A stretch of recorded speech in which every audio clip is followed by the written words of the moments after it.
There is no room for you here, Logan. We gave your suite to Clara's sister and her husband. You are single, you do not have a real family, and frankly, you are just taking up space. My brother Julian said those exact words to my face in the crowded, marble-floored lobby of the Grand Summit Lodge in Jackson Hole, Wyoming. He did not whisper them. He did not pull me aside. He said them loud enough for the 4 families waiting behind us to freeze and look at their shoes. Clara, his wife, stood right next to him, her fingers wrapped around a steaming mug of spiced cider, her lips curled into a small, sharp smirk. I looked past Julian's shoulder. My parents, Evelyn and Arthur, were standing near the massive stone fireplace, suddenly very interested in a stack of local tourism brochures. They did not look at me. They did not say a word. Their silence was not a misunderstanding. It was a signed agreement. You can probably find a motel down the pass, Julian continued, tapping his fingers against his leather phone case. The drive is only about 45 minutes in the snow. It is really not a big deal, Logan. Do not make this weird. I stood there, my hands deep in the pockets of my heavy wool coat. I had spent 8 hours traveling, taken 2 flights, and negotiated a dangerous, ice-slipped mountain road to get here. I did not raise my voice. I did not point out that our grandfather, Richard Vance, had booked this entire lodge for his 75th birthday. I did not mention that I had worked 80 hours the previous week just to free up this time. I simply looked at my 10-year-old nephew, Toby, who was standing behind Clara, holding a small plastic toy and looking up at me with confused, heavy eyes. "Is Uncle Logan not staying with us?" Toby asked. Clara reached back and pulled Toby behind her coat. "Uncle Logan has things to do, sweetie. He is fine." I looked at Julian. I looked at my parents, who still refused to meet my eyes. I felt a cold, hard clarity settle into my chest. It was the kind of clarity that does not make you angry, it makes you dangerous. "Understood," I said. I turned on my heel, grabbed the handle of my leather duffel bag, and walked out of the glass double doors into the freezing mountain wind. I was barely 5 miles down the winding mountain pass when my phone began to vibrate in the cup holder. It was Julian. I let it ring. He called back immediately. On the 3rd attempt, he switched to the family group chat, sending a flurry of texts. "Stop being so dramatic," one text read. "We just needed the space. You do not need a 3-bedroom suite to yourself." "You are ruining the mood before grandfather even gets here," my mother typed. I pulled over at a snow-covered scenic overlook, the hazard lights of my rental truck blinking against the white dark. I dialed my grandfather directly. He answered on the first ring. "Logan? Have you made it to the lodge?" The roads looked terrible on the weather report. "I am on my way back to the airport, grandfather," I said, my voice completely level. There was a long pause on the other end of the line. Richard Vance was 75 years old, a self-made man who had built a heavy equipment manufacturing company from a single rented garage in Chicago. He did not need explanations. He knew how to read silence. "What happened?" he asked. "Julian gave my suite to Clara's sister," I said. "He told me in the lobby that because I am single, I do not have a real family, and I am just taking up space." My parents stood there and watched. They told me to find a motel down the pass. The line went so quiet, I could hear the faint hum of the heating system in my grandfather's study 3 states away. "And did anyone apologize?" my grandfather asked, his voice dropping into a register that usually meant a board member was about to be fired. "No," I replied. "They told me I was making a scene by leaving." "Where are you now?" "Just outside town. I'm going to return the rental and book the first flight back to Chicago." "Go to the airport lounge," grandfather said, and for the first time in my life, I heard a cold, calculating edge in his voice that made me glad I was on his side of the ledger. "Eat a hot meal. Do not answer any of their calls or messages for the next 3 hours. I need to review some accounts." "Grandfather, I do not want you to cancel your birthday because of me," I said. "I am not canceling my birthday, Logan," he said softly. "I am just conducting an audit. Go to the lounge." He hung up. By the time I reached the airport, the storm had worsened, but the airport lounge was warm and quiet. I ordered a steak, opened my laptop, and began reviewing the risk assessment models for my own firm. I had spent the last 7 years building a boutique financial consulting company. I did not rely on my family for a single dollar. I bought my own home, paid off my own debts, and built my own security. In my family's eyes, however, my independence was not a strength. It was an invitation to ignore me. Because I did not need their help, they assumed I did not need their respect. At exactly 4 o'clock, My phone lit up with a calendar invitation. Emergency Estate and Trust Amendment Review. It was sent by my grandfather's corporate estate attorney. Every adult in the family was copied. The video meeting was scheduled to begin in 10 minutes. My mother sent 5 consecutive text messages within 30 seconds. What is this? Logan, what did you tell your grandfather? Julian called me twice. I ignored both. When the meeting started, I logged in from my laptop in the quiet corner of the airport lounge. I kept my camera off. On the screen, my family appeared in the luxury suite of the Grand Summit Lodge. The fireplace was roaring behind them, but none of them looked warm. My mother was pacing the floor, her hands clasped tightly in front of her. My father was sitting on the edge of a leather sofa, looking uncharacteristically small. Julian and Clara were sitting side by side, their faces pale and tense. My grandfather's attorney, a stern man named George, appeared on the split screen, followed immediately by my grandfather, who was sitting at his dark mahogany desk in Chicago. "We are all here," George said, adjusting his glasses. "Richard, would you like to begin?" Grandfather looked directly into his camera.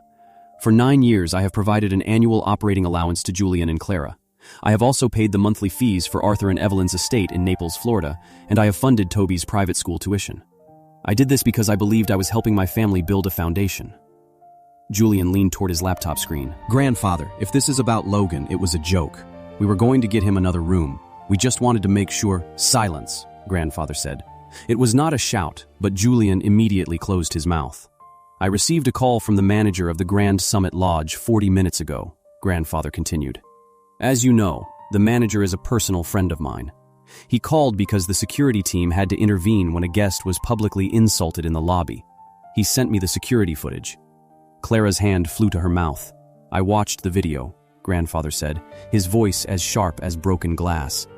"I watched my grandson Julian hold his phone up to laugh at his brother. I watched Clara smirk. And I watched my own son, Arthur, turn his back on his firstborn child to read a brochure about snowmobiles. You did not look like a family. You looked like parasites who had grown so fat on my money that you forgot how to behave like human beings." "Dad," my father stammered, his face turning a deep, embarrassed red. "We did not mean—" "Effective December 1st, Grandfather interrupted. "All discretionary transfers to Julian and Clara are terminated. The lease on your luxury SUV, Julian, which is registered under my corporate account, will be canceled at the end of this month. You have 30 days to return the vehicle or assume the lease in your own name." Julian stared at the screen, his mouth slightly open. "Grandfather, that lease is $1,200 a month. I cannot—" "Then you will drive a cheaper car," Grandfather said. "Furthermore, the mortgage assistance on your home, which amounts to $5,000 every month, will stop. If you cannot afford the payments on your 5-bedroom house, you will sell it." "We will lose the house," Clara cried, her voice cracking. "We have lived there for 4 years. Toby's friends are all in that neighborhood." "Then you should have thought about Toby before you decided to humiliate his uncle," Grandfather replied. He turned his eyes to my parents.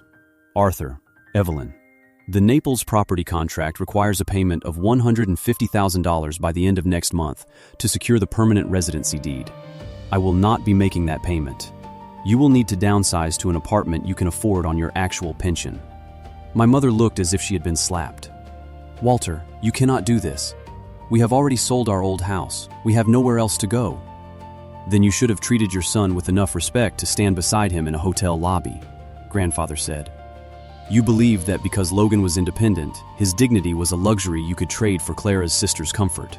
You were wrong." "Logan!" My mother screamed at the screen, realizing my name was on the attendee list. "Logan, tell him to stop! You are destroying this family over a hotel room!" I clicked my microphone on. "I didn't destroy anything, Mom. I just walked away when you told me I didn't belong." "You are a selfish, cold-hearted coward," Julian shouted, his face twisted in rage. "You always wanted to see us fail. You have been whispering in Grandfather's ear for years." "Julian," Grandfather said, and his voice was so heavy the entire video call seemed to go quiet. "Your brother has never asked me for a single dollar. He has never complained about you. He has never asked to be included in my estate. He is the only person in this family who does not cost me a fortune to love. George, send the formal notices." "Already sent, Richard," the attorney said. "This meeting is over," Grandfather said, and the screen went black. For 5 seconds I sat in the airport lounge, the silence of the space settling around me. Then, my phone began to scream. It did not stop vibrating for 12 hours. The first leg of my flight back to Chicago was a blur of storm clouds and the low hum of the cabin engines. I sat in the window seat, staring out into the dark gray expanse of the sky. Every time the plane climbed or dipped, my phone, which I had set to silent, vibrated against my thigh. It was a relentless, desperate rhythm. When we made our connection in Denver, I stepped off the plane and sat at an empty gate. I finally unlocked the screen. There were 84 missed calls. 47 were from Julian, 19 from my mother, 12 from my father. The rest were from extended family members who had clearly received frantic, garbled phone calls from Wyoming. I opened the family group chat first. The tone had completely shifted. At 3 o'clock, right after the video meeting, my mother had written, "Logan, this is a nightmare. Your father is having chest pains. You have to call Walter and tell him you made a mistake. We will apologize to you. We will get you the best suite in the hotel. Just please, fix this." By 5 o'clock, when they realized I was not replying, Julian had taken over. "You think you are so smart, don't you? You sat there with your camera off like a coward while grandfather ruined our lives. I have a kid, Logan. Toby has to leave his school because of you. Do you feel good about yourself?" Then, at 7 o'clock, a message from Clara. "Logan, please. I am begging you as a mother. I know I was rude in the lobby. I was tired, and my sister had been crying because her flight was delayed. I didn't mean those things. Please don't let them take our house. I will do whatever you want." I stared at the screen. I did not feel angry. I did not feel victorious. I felt a deep, profound exhaustion. The apology from Clara did not mention the harm they had done to me. It mentioned the house. It mentioned the school. It mentioned the money. Their remorse was not a realization of their cruelty. It was a realization of their sudden poverty. They were not sorry they had hurt me. They were terrified that the man they had dismissed was the only one who held the keys to their survival. My father called right as I was about to board the final flight to Chicago. I answered. "Logan," he said, his voice sounding older and thinner than I had ever heard it.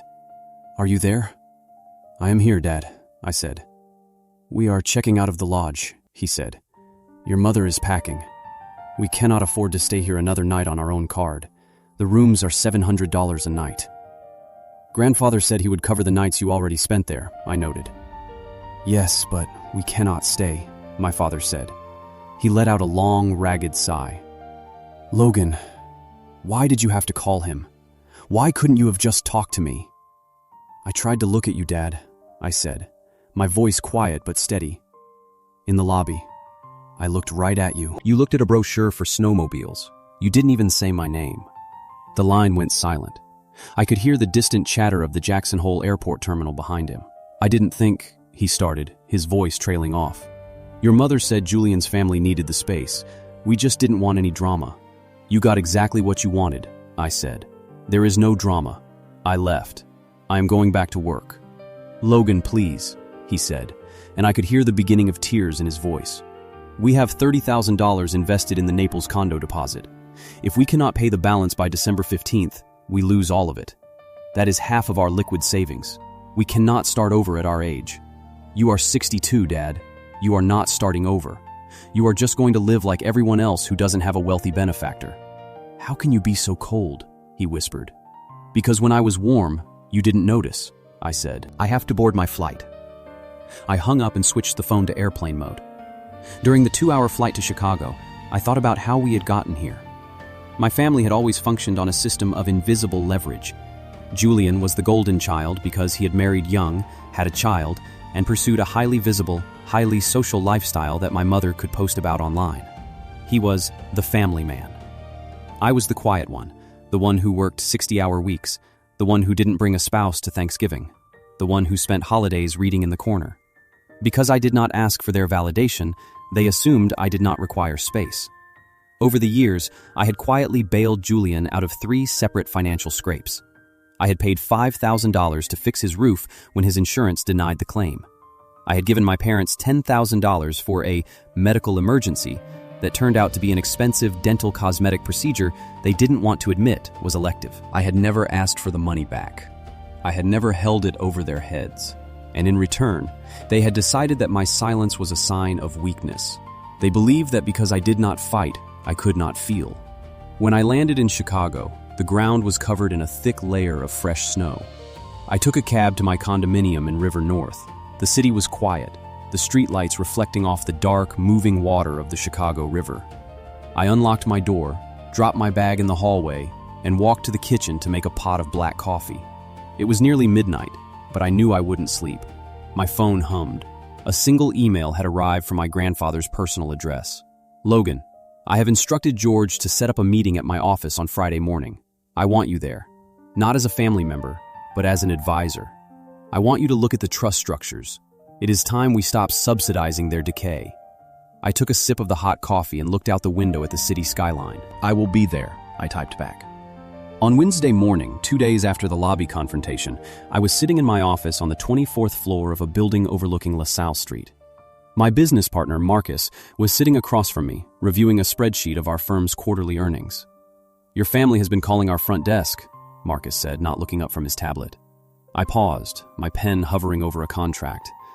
Who called? Your brother's wife, Clara. She called 3 times yesterday. She told our receptionist it was a medical emergency and that she needed your private cell number. I told the front desk to flag her name and route any further calls to my voicemail. Marcus looked up, his eyes serious. What is going on, Logan? You look like you haven't slept since Wyoming. I haven't, I said. I explained the situation in a few concise sentences. I didn't embellish. I didn't use emotional language. I just gave him the financial reality. Marcus leaned back in his leather chair, whistling softly. So your grandfather pulled the plug on the entire operation? Every single dollar, I said. They must be an absolute freefall, Marcus said. Julian's lifestyle has been funded by your grandfather's corporate write-offs for nearly a decade. I remember you telling me he bought that house in Lake Forest with a zero-interest loan from your grandfather's holding company. He did, I said, and now he has to refinance it through a commercial bank within 30 days. With his current salary and the debt-to-income ratio he is carrying, no bank in Illinois will touch him. What are you going to do? Nothing, I said. I am going to grandfather's office on Friday to look at the trust restructuring. They are going to hate you for the rest of your life, Logan, Marcus warned. You know that, right? In their minds, you are the trigger. People who live on handouts never blame the hand that stops feeding them. They blame the person who pointed out they were biting it. I know, I said. That afternoon, I received a message from an unknown number. I opened it, thinking it was a client. It was a voice note from Julian. I pressed play. The sound of traffic was loud in the background, and Julian's voice was thick, slightly slurred. You think you're a big man now, don't you? You and the old man. You sit in your high-rise and watch us drown. Toby was crying today because Clara told him we might have to move. He asked if we were poor now. Is that what you wanted? Do you want to see your nephew on the street? I deleted the voice note. I did not reply. But the words stayed with me, heavy and cold. Toby. Toby was 10 years old. He did not choose his parents. He did not choose the luxury house or the private school. He was an innocent kid who was being used as a shield by 2 adults who were too proud to admit they had spent years living a lie. I picked up my phone and called my grandfather's attorney, George. George, I said when he answered, regarding the trust restructuring on Friday, I want to establish a separate, irrevocable educational trust for Toby. Your grandfather had already considered that, Logan, George said, but he wants your input on how to fund it without Julian or Clara having access to the capital. It needs to be managed by an independent third-party trustee, I said. The funds must go directly to the school and medical providers. Not a single dollar can pass through Julian's or Clara's bank accounts. If they want to buy him school clothes, they submit an invoice directly to the trustee. Smart, George said. That will prevent them from using the child's needs to pay their own credit cards. I will have the draft ready for Friday. On Friday morning, the snow had stopped, leaving Chicago under a bright, freezing blue sky. I walked the 4 blocks to my grandfather's office building, a classic granite tower in the Loop. When I entered his private office, grandfather was sitting by the window, a cup of tea on the table beside him. He looked smaller than he had during our video call, his shoulders slightly rounded under his cashmere sweater. Logan, he said, gesturing to the chair across from him. Thank you for coming. How are you, grandfather? I asked, sitting down. I am tired, he admitted, looking out at the city. I spent 40 years building a business so my children would never have to worry about the things I worried about. I wanted to give them safety. But safety without struggle just makes people soft. And soft people eventually become cruel. They are in a lot of trouble, I said quietly. I know, he said. Your father called me yesterday. He was crying. I have not heard my son cry since his mother passed away. He asked me for $80,000 just to clear his immediate debts so they don't lose their retirement deposit. What did you tell him? I told him no, grandfather said, his eyes turning back to me, hard and clear. I told him that if I paid that deposit, I would be buying his silence for another 5 years. I told him he needs to feel the cold for a little while, so he remembers what a roof is actually worth. George entered the room, carrying a thick leather binder. He laid it on the mahogany table and sat down, opening it to a series of legal drafts. We have restructured the estate, George said. Richard's primary assets will be placed into a charitable foundation upon his passing, with Logan designated as the sole managing director. The family trust will be limited to a controlled annuity for Arthur and Evelyn, enough to cover a modest 2-bedroom apartment and basic health care, but nothing more. Julian will receive a one-time settlement of $50,000, payable only after he completes a certified financial management course and provides proof of steady, unassisted employment for 12 consecutive months. I looked at the documents. And Toby's trust? The educational trust is fully funded with $500,000, George said. It is completely insulated. Neither Julian nor Clara can touch a penny. It will cover his tuition, his university, and his medical expenses until he is 25. Grandfather looked at me. Do you agree with this, Logan? It is fair, I said. It protects the child, and it stops the bleeding. And what about you? Grandfather asked. I have left you nothing in the personal annuities, only the management of the foundation, which carries a standard, modest director's salary. I don't want your money, Grandfather, I said, and I meant it. I built my own. I just want to be able to sit at a table with people who see me, not my bank account. Grandfather smiled, a tired, genuine expression that reached his eyes. You are the only Vance who actually inherited my wealth, Logan. The rest just wanted the cash. As I left the building an hour later, my phone rang again. It was my mother. I decided to answer. I needed this to end. Logan? Her voice was frantic, the sound of wind and traffic in the background. Logan, please, we are at the airport in Chicago. We just landed. We are coming to your office. Do not come to my office, Mom, I said, standing on the granite steps of the building. I am not there. We have to talk to you. Your father he is ruined. He had to sign a cancellation agreement for the Naples condo this morning. We lost $35,000. All of our savings are tied up in Julian's mortgage guarantees. We didn't know, Logan. We didn't know Julian had used our name on his bank loans. I froze on the steps. What did you say? Julian, he had a second mortgage, my mother wept. He told the bank that we were co-signers, and he used our Naples property as collateral. The bank called your father this morning. If Julian defaults on his house, they can come after our assets too. We could lose everything, Logan. Everything. I closed my eyes. The depth of the rot was even worse than I had realized. Julian hadn't just been taking Grandfather's money. He had been actively spinning a web of debt, using everyone's assets to keep his fragile golden life from collapsing. Go to a hotel, Mom, I said, my voice dropping into a flat, cold tone. Get a room. Do not go to Julian's. Do not call Grandfather. I will look into the loan documents. Will you help us? She begged. Will you tell Walter to clear the loan? I will find out the truth, I said. That is all I am promising. I hung up and immediately called George. George, I said, my voice tight. We have a problem.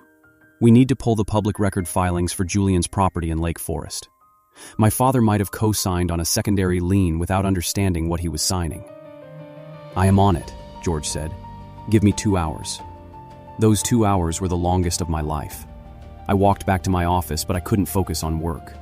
I sat at my desk, watching the snow start to fall again over the city. Julian had spent his entire life running from consequences, and my parents had spent their lives running from the truth about him. They had built a beautiful, shining house of cards, and they had expected me to stand quietly in the corner, acting as the foundation so it wouldn't blow away. But when you walk away from a house of cards, the wind takes it. At 3 o'clock, George called me back. His voice was grim. It is bad, Logan, he said. Julian took out a home equity line of credit for $280,000 18 months ago. He forged your father's signature on the guarantee. He used a notary public who was a personal friend of Clara's sister. The silence in my office was absolute. Is it fraud? I asked. It is absolute, clear-cut bank fraud, George said. If your father goes to the police and declares the signature as a forgery, the bank will release the lien on his assets, but Julian will go to federal prison. If your father does not report the forgery, he is legally responsible for the entire $280,000. I leaned back in my chair, staring at the ceiling. And Julian doesn't have the money? Julian has less than $4,000 in his checking account, George said. His credit cards are maxed out to $60,000. He has nothing. Where is Julian now?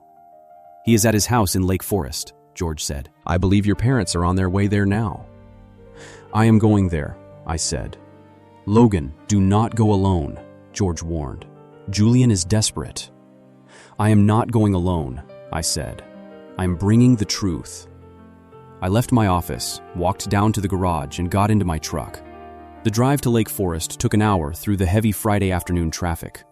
The snow was falling in large, heavy flakes, coating the bare branches of the trees along the Edens Expressway. When I pulled up to Julian's house, I was struck by how grand it looked. It was a massive cedar-sided estate sitting on an acre of manicured land, surrounded by a high, wrought iron fence. It looked like the home of a man who had succeeded at everything. But as I walked up the driveway, I noticed the details. The gutters were sagging. The expensive SUV in the driveway had a layer of dirt so thick you could ride in it. The house was a shell, a beautiful stage set with nothing behind it but debt and panic. I did not knock. I opened the door and walked into the grand foyer. The sound of shouting was immediate. "How could you do this?" My father was screaming from the living room. His voice was cracked, his breathing heavy. "We trusted you, Julian. We gave you everything. We co-signed for your cars, we paid your debts, and you stole our retirement." "I didn't steal anything," Julian yelled back. "I was going to pay it off. I had a deal coming through in January. If grandfather hadn't cut me off, none of this would have happened. It is Logan's fault. He is the one who went running to the old man." I walked into the living room. My mother was sitting on a packing box, her face buried in her hands, her shoulders shaking with deep, silent sobs. My father was standing in front of Julian, his finger pointing at his chest, his face purple with rage. Julian was standing near the floor-to-ceiling windows, a glass of amber liquid in his hand, his hair disheveled. Clara was standing near the stairs, clutching Toby close to her side. Toby was crying, his face buried in his mother's sweater. "Let the kid go upstairs, Clara," I said, my voice cutting through the noise like a knife. Everyone froze. Julian turned to look at me, his eyes wild and bloodshot. "You," he whispered. "You have the nerve to show up here?" "Clara," I repeated, ignoring him. "Take Toby upstairs, now." Clara looked at my face, saw something there that she had never seen before, and immediately led Toby up the stairs, his quiet whimpers fading as the door closed above. I walked to the center of the room. I looked at my father. "George pulled the loan documents," I said. "It is fraud, Dad. Julian forged your signature on the home equity line." My father closed his eyes, a single tear spilling down his cheek. He looked down at the floor, his shoulders sinking as if the air had been let out of him. "You knew?" my father whispered to Julian. "You knew what you were doing?" "I had to do it," Julian shouted, slamming his glass down on a side table. "We were drowning, Dad. Clara's friends all live in this neighborhood. Their kids go to Toby's school. What was I supposed to do? Tell everyone I was a failure? Tell everyone I couldn't afford this life?" "Yes," I said. "You were supposed to tell the truth." "Shut up, Logan," Julian screamed, taking a step toward me. "You don't know what it's like. You don't have anyone. You live in your stupid little condo. You don't have a wife. You don't have a kid. You don't have to prove anything to anyone. You're just a machine. You don't have a real life." I looked at my brother. I felt no anger, only a deep, cold pity. "I have a life, Julian," I said. "It is just a life I paid for myself. I don't have to steal from my parents to keep my neighbors from finding out I'm empty." "What do we do, Logan?" My mother sobbed from her box. "What do we do?" "If we tell the bank, they will arrest him. He will go to prison." I looked at my parents. "If you do not tell the bank, you will lose your Naples deposit, your savings, and your credit. You will be legally responsible for $280,000. You will have to sell your vehicles, your furniture, and move into a subsidized apartment." "We can't do that," my mother cried. "Arthur's health, he cannot handle that kind of stress." "Then those are your choices," I said. "You can protect your son's crime and pay for it with your own survival, or you can let him carry his own weight." "Logan, please," my father said, looking at me with pleading, desperate eyes. Can you talk to Walter? Can he pay the bank? We will pay him back. We will do whatever he wants." "Grandfather is not paying the bank, Dad," I said. "He knows about the forgery. George told him before I came here." The room went completely still. Julian slowly sat down on the edge of the sofa, his head dropping into his hands. His shoulders began to shake. "I am ruined," he whispered. "I am completely ruined." I looked at him for a long moment. "You aren't ruined, Julian," I said. "You are just finally meeting the bill. You have been running up a tab on my family's silence for 10 years. The bar is closed." I turned toward the door. "Logan," my mother called out, her voice cracked and desperate. "Are you just going to leave us here? We are your family." I stopped at the threshold of the foyer. I did not turn around. "You told me in the lobby that I didn't have a real family, Mom," I said. "I am just taking your advice." I walked out of the house. The cold winter air hit my face, clean and sharp. I got into my truck, turned on the engine, and put it in gear. As I drove down the snowy driveway, I saw Clara standing at the upstairs window, holding Toby's hand. I tapped the horn once, a quiet farewell to the only innocent person in that house, and drove back toward the city. The next 3 months were a slow, quiet reconstruction of my life. My parents made their choice. They refused to report Julian for forgery. They could not bear the thought of their golden boy in an orange jumpsuit. To pay the $280,000 debt, they had to sell their Naples condo deposit, surrender their savings, and sell their remaining assets. They moved into a small, rented 2-bedroom apartment in a modest suburb south of Chicago. My father took a part-time job as an assistant manager at a local hardware store. He works 20 hours a week, his hands rough from lifting boxes of nails and bags of fertilizer. He looks tired, but when I called him last week, his voice was clearer than it had been in years. "It is hard work, Logan," he said, "but when I go to sleep at night, I know exactly what I owe, and I know exactly who paid for the bed." My mother has struggled more. She has stopped posting on social media. She does not call her friends from Naples. But she has started volunteering at a local library, helping children learn to read. She sent me a short letter last month. It did not ask for money. It simply said, "I am learning to be quiet. I am sorry I didn't listen to you sooner." Julian's house was sold in a foreclosure auction. Clara filed for legal separation in January. She and Toby moved back to Ohio to live with her parents. Julian was forced to take a job as a logistics coordinator for a trucking company, working the night shift. He lives in a small studio apartment near the highway, his luxury SUV replaced by a 10-year-old sedan with a dented passenger door. He has completed his court-ordered financial counseling, and he sees Toby every other weekend under the supervision of Clara's father. He has not called me since the night in Lake Forest. I think he finally understands that my silence is not a resource he can mine. I spent Christmas with my grandfather in Chicago. We didn't go to a luxury resort. We didn't book a 5-star suite. We sat in his library, drinking scotch by the fire, playing a quiet game of chess. "How does it feel, Logan?" he asked, moving his bishop across the board. "The quiet?" "It feels heavy sometimes, grandfather," I admitted, "but it is a clean kind of heavy."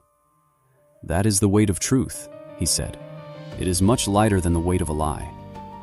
I looked out the window at the snow falling over Lake Michigan. I had lost the family dinner I was promised. I had lost the holiday photographs. I had lost the illusion of a perfect, wealthy family that loved me for my success. But as I looked at my grandfather's calm, lined face, I realized I had gained something far more valuable. I had gained my own name. I was no longer the convenient son. I was no longer the brother who could be traded for a better suite. I was simply Logan Vance, a man who had walked out of a room when his dignity was treated as a luxury, and who had never looked back. If you are standing in a lobby today, holding your suitcase, watching the people who are supposed to love you decide that your feelings are optional, I want you to remember one thing. The walk to the exit is cold, and the road back is lonely. But silence is expensive, and sometimes the most loving thing you can do for yourself is to let the people who do not value your presence pay the full price for your absence. Would you have stayed in that lobby? Or would you have walked away as I did? Let me know in the comments. Your choice might be the warning someone else needs to hear today.